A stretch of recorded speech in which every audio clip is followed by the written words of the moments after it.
It is Player Puzzle. Player Puzzle. Yeah. Yes, sir. With so many drummers out there, it's hard to tell the difference, but some stand out so well that they're absolutely recognizable. And Player Puzzle will provide 3 hints to see if Adam can guess who's playing. Let's see if we can stump him. All right. Player Puzzle number 1. Yeah, it's going to be old school. Old school. Here's our audio clip. Let's see what we got. Puzzle 1.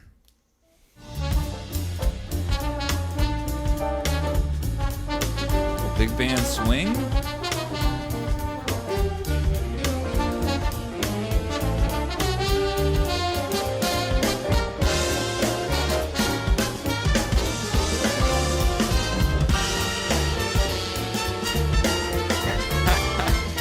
I know who it is.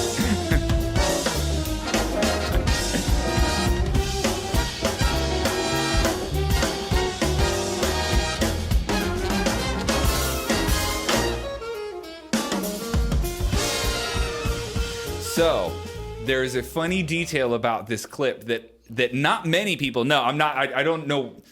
There's no reason why you would know this, but I don't think anybody knows this. Some of you might know who this is already. I'm not going to give it away just yet. I edited this video. Oh, no! So the drummer who did this gig with the big band setup had some of the raw clips and really good audio, but they were like, I don't know, I don't really remember this. It was so many years ago. They were either like out of sync or it was something like the video needed like text on the bottom of like what the song is, and they weren't like separated out. And so I did like some editing work for this particular drummer, which is the only reason I'm like, why is this crazy familiar? Like, oh, it's because I stared at it for hours and hours. So I know exactly who this is. But I want to let people at home finish this one because that was a great clip to choose. There's no way you could have known that specific weird detail. No, about this audio clip. I didn't know that. I edited all those videos. Yeah, there's a bunch of them.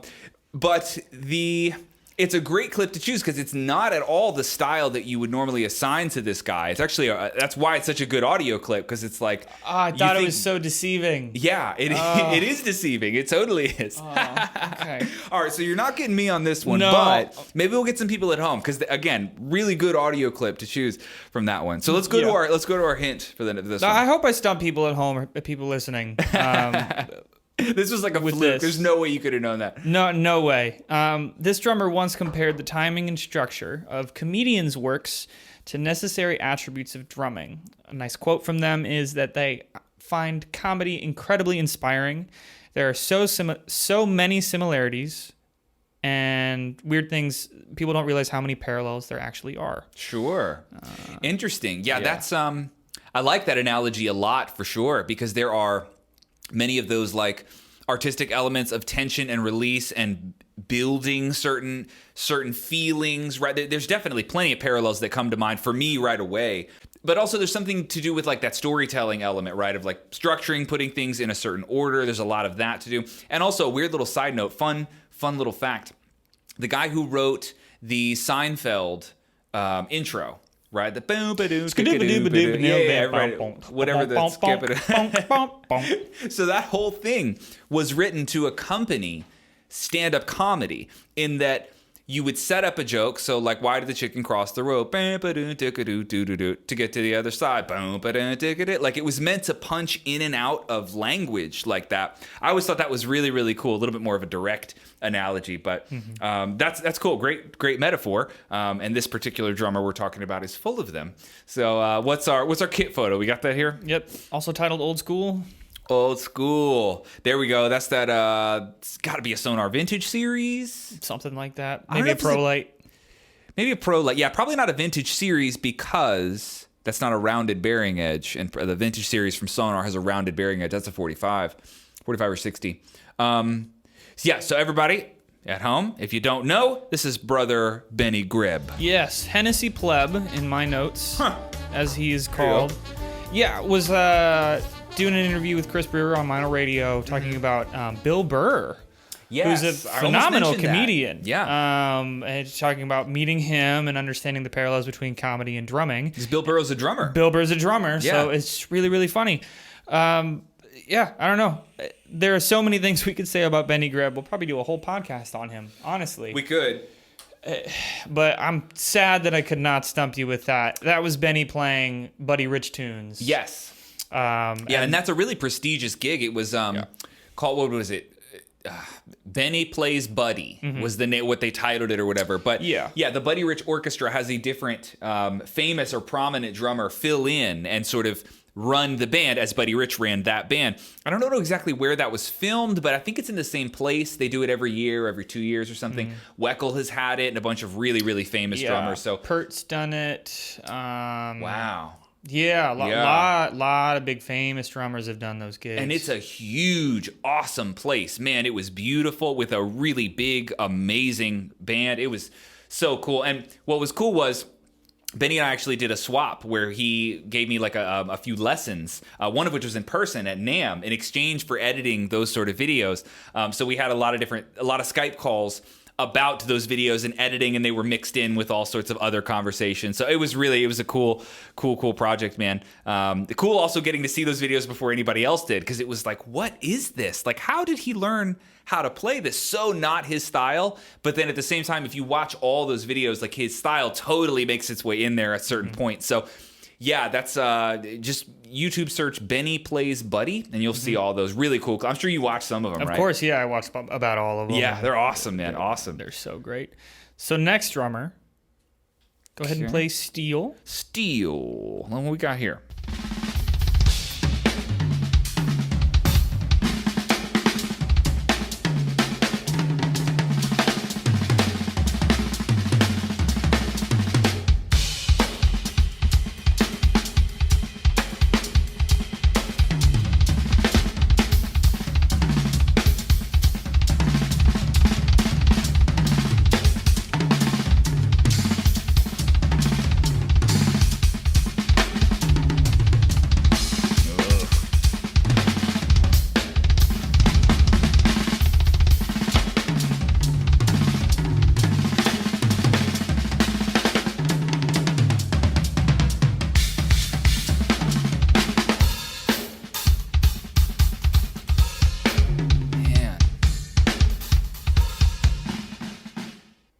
That's a really hard one. Such a weird mix of styles, like really dynamic heavy, a lot of ghost notes, a lot of rudiments, a lot of speedy textured sort of things, but also like pretty obviously like a metal background and a metal influence.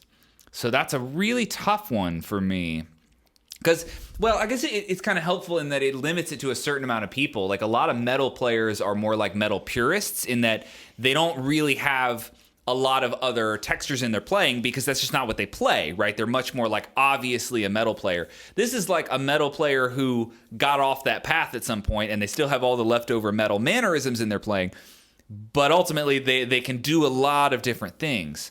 So that is a very tricky one. I don't have I kind of have one loose guess, but I can't say for sure. All right, let's go. What's our fun fact about this drummer? This drummer served 14 months in a military during the Bosnian War. Bosnian. I don't know the ethnicity of this drummer, but I do know that they're not American. So that would still keep my guess alive. That's tough. That's really, really tough. Man, I wish I knew this drummer's playing a little better to compare it to that clip a little bit better. All right, let's go to kit photo here. Is that this red one here? Or the redheads? Okay. What are the symbols? Meinl. Ooh, that does change my guess. Okay, I'm going to do a little unorthodox. I'm going to play the clip again with this drummer in mind. Come on. Is that too much? No, that's not cheating. We never laid out any rules. Okay, let's play the clip again. I might not even finish it here. Let's see.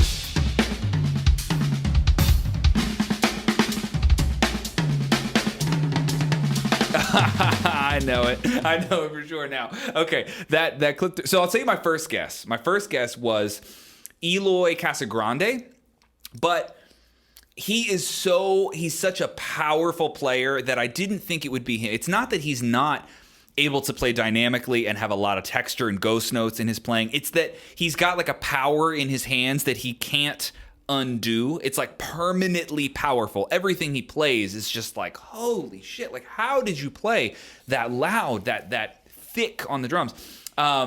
But this guy does have plenty of power, does have plenty of metal chops, but also is weirdly technical many times. My guess is that this is the Arnold Schwarzenegger of drums, Mr. Thomas Lang. This is Mr. Thomas Lang. Yeah. Yes. The DW is what got it for me. DW Meinl.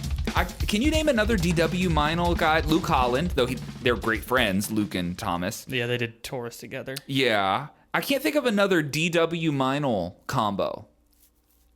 Also, that bass drum mounted for the hands on the left side, that's definitely a Lang thing for sure.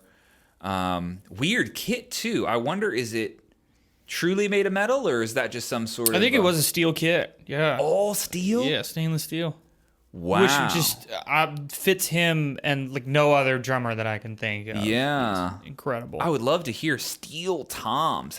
And how heavy? How much do those weigh? Are we touring with steel drums? Yeah, well, he can lift them. He actually can. Jack, dude, you're right about that. He's the biggest man alive. Forget who we're talking about. Yeah. Yeah. These were good ones, though. These were very, very good. They were you picked awesome. Great examples. For sure, yeah. with the audio. We'll get them next time. Thanks for watching this clip from the Orlando Drummer Podcast. If you are in any capacity attempting to make yourself a better drummer through the internet, which you probably are because you watched this clip, you are formally invited to come join my online drum school on orlandodrummer.com. It's an education platform very much in the style of Netflix, and I have 160 hours of content waiting for you there. Trust me, you will find something you like, and you can try it free for 7 days at the link in the description. We'd love to have you on board. Thanks, guys. Bye.